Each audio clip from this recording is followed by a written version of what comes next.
Today's feast invites us to focus on the house of God. And the house of God is not limited to a building or to a structure. When we talk of the house of God, it is more than a building. It is more than a structure. At alam po nating lahat bilang mga mananampalataya na tayo bilang mga binyagan ay tahanan ng Diyos. We are the house of God. Our own families, our homes, your houses, they are also houses of God.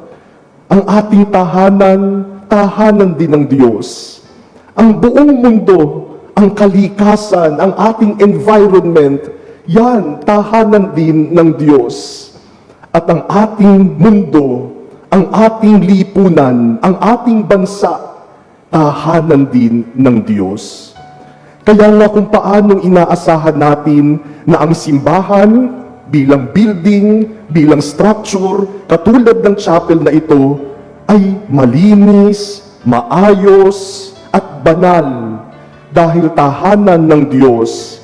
Sana ang bawat puso, bawat pamilya, ang ating mga bahay, ang ating tahanan, ang ating kapaligiran, at ang buong mundo ay maayos, malinis, at banal dahil ang lahat din ng ito ay tahanan ng Diyos. But in our gospel today, Jesus enters the temple. And what does Jesus see? Jesus sees that they have turned the temple into a marketplace. Yung lugar na dapat ay malinis, maayos at banal, naging magulo, naging lugar ng dayaan at lokohan, nilapastangan, binaboy ang tahanan ng Diyos. They desecrated the temple, the house of God. My dear brothers and sisters, when we look around us, the same desecration happens. We see the desecration of our environment. Yung biyaya ng Diyos na kalikasan, nakikita natin ngayon kung paanong hindi inaalagaan, winawalang ya ng tao. In our first reading today, we heard about the vision of the prophet Ezekiel, water flowing from the temple. At lahat ng daanan ng tubig na yun nagkakaroon ng buhay. Yung mga puno nagiging mabunga dahil sa tubig na malinis na dumadaloy mula sa templo. But now, what flows? What kind of water flows? No longer clean and living water. What flows are floods, garbage, pollution, and the cries of the poor. We have desecrated God's creation. But not only God's creation, we have also desecrated God's nation. Here in the Philippines, God has built a beautiful house. So beautiful that here in the Philippines, we see the riches of our life and of our faith. Filipinos who are generous and joyful. We are blessed with resources and talents. But we have also seen how these are desecrated, not just by pollution, but our nation has been desecrated by greedy hearts. You see, even in society, we have turned God's house into a marketplace. How did Jesus react when he saw what they did at the temple? Jesus reacts with righteous anger. Nagalit si Jesus. He overturns the tables. He drives out the sellers, and he shouted to the people, "Stop making my Father's house into a marketplace." Jesus is angry because he loves the temple, he loves his Father, and he loves the people being cheated there. My dear brothers and sisters, Jesus was angered by the desecration of the temple. With all the desecrations we see all around us, should we not react in the same way? Hindi ba katulad ni Jesus na nagalit dahil winalangya nila ang templo, nilapastangan ang banal na tahanan ng Diyos? Sa paglapastangan sa ating kalikasan at sa ating bayan, tinuturuan tayo ni Jesus ng tamang pagkagalit. But righteous anger is not just about shouting. Yung galit ay hindi lamang yung pagwawala. Righteous anger is about acting for the good. It is about our concern for justice. It is about rebuilding.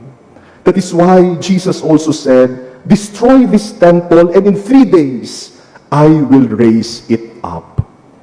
My dear brothers and sisters, this is also our mission, to raise up what has been destroyed, to rebuild what was corrupted. That is our mission. Our mission is to rebuild not just the church, but the environment, our society, and the moral soul of our people.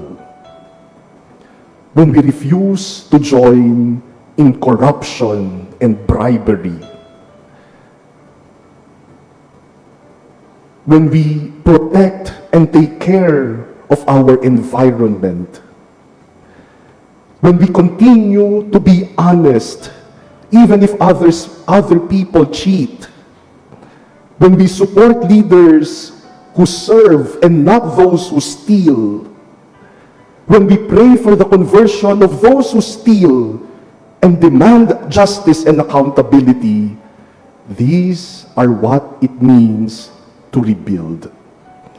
Every small act of honesty, every effort for the common good, every moment we think less of ourselves and think more of others and of our nation, we are rebuilding God's temple. But St. Paul, in our second reading today, reminds us that we are God's temple. St. Paul says, "Brothers and sisters, you are God's building. You are God's temple." By saying this, St. Paul tells us, if you want to rebuild, then begin with yourself. Look at yourself first, because corruption does not begin outside. It begins from within. And so, we look at ourselves and ask, is my heart, which is also God's temple, clean? Or have I allowed my heart to be corrupted by selfishness, by excessive desire for power, for riches, and for popularity? Yung bang puso ko malinis, o yung puso ko corrupted na rin? Have I turned my soul into a marketplace of pride, of greed, and of envy? My dear brothers and sisters, the cleansing should start from within. Because only people with clean hearts can cleanse our nation. Ang mga taong may malinis na puso, sila lamang ang may kakayanang maglinis din ng mundo at ng ating lipunan. Hindi malilinis ang lipunan at ang mundo ng mga taong may maruming hangarin. Hindi malilinis ang mundo at ang ating lipunan ng mga taong marumi ang kalooban. Only those with clean hearts can cleanse our nation and our world. And so the cleansing, the rebuilding should start from within. From our own hearts, in our own families, in our own small neighborhoods. Diyan magsisimula ang pagbabago. Kasi kadalasan, diyan din naman natututunan ang kasamaan, ang pagsisinungaling, at ang corruption. Believe it or not, the mentality of corruption begins at home. Halimbawa po, minsan, may ibang mga pamilya, yung anak na bisto na yung tatay may ginagawang kalokohan. Nung nabasa yung cellphone, ay, sino yung kachat mong babae? Nabasa ko. O nakita sa labas na ko, ay, sino yung kasama mo? Hindi si nanay yun. Sasabihin ng tatay, anak, anong gusto mo? Gusto mo ng kotse? Gusto mo ng bagong cellphone? Ibibigay ko sa'yo. Huwag ka lang magsusumbong sa nanay mo. Corruption sa pamilya.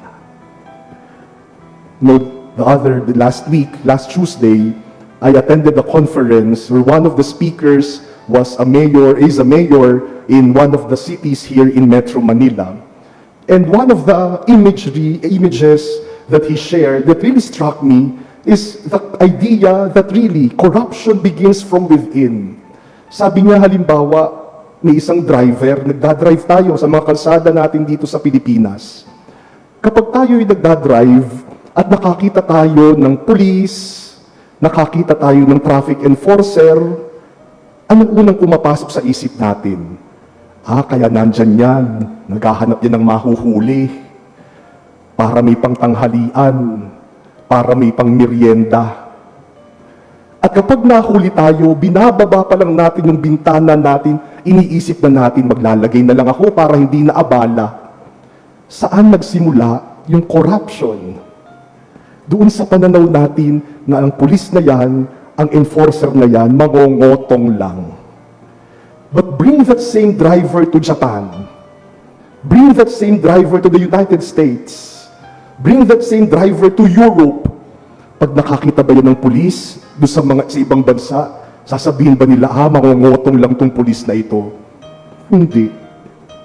So yung corruption mentality, pananaw, at dyan natin dapat simulan ang pagbabago.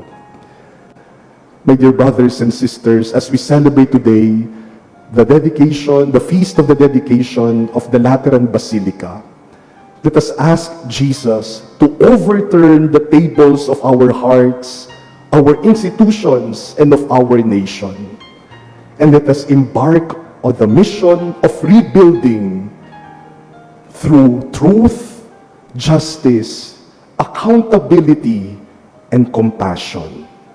So that, like the vision of the prophet Ezekiel in our first reading, living waters may flow again, bringing life, peace, and hope to our nation.